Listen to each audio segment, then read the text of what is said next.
নোয়াখালী রান্দিবাল্লাসী বন্যায় যারা পানির ভিতর ঘর বাড়ি ডুবি গিয়ে তারারে সাহায্য সহযোগিতা করি পেলাই তারা বানুর মাধ্যমে আয়োজন আর আজিয়া তারা বানু আয়োজন করছে বানবাসী মানুষল্লাই ত্রাণ বিতরণ কার্যক্রম।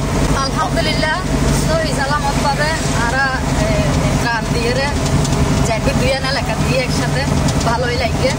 হ্যালো বন্ধুরা, কেন আছেন ওনারা? আয়নারা তারা বানু আই গেলাম বই। তবে আজ একখান ব্যতিক্রম ভিডিও লইয়ের অবশ্যই বিয়াগুনারা আসসালামু আলাইকুম।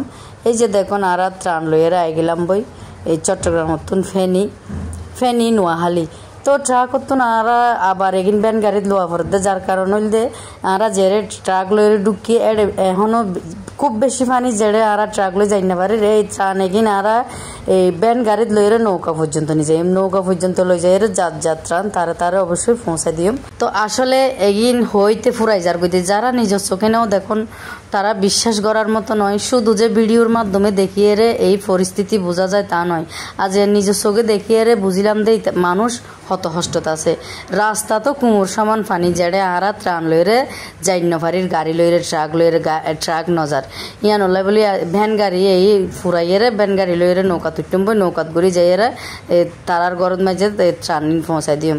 তো ওনারা দোয়া ইনশাল্লাহ আর আলহামদুলিল্লাহ সফলভাবে যাইয়ের যার ত্রাণ পৌঁছাই দিতে পারছি দুইয়ান এলাকাত গিয়ে আর নোয়াখালী এবং ফেনী তো পৌঁছাই দিয়ে এই যে নৌকাত মাঝে তুলিলাম শোন নৌকাত তুলিয়ে ওই ফারত যাইম এভাবে আর ত্রাণে গিয়ে নিই।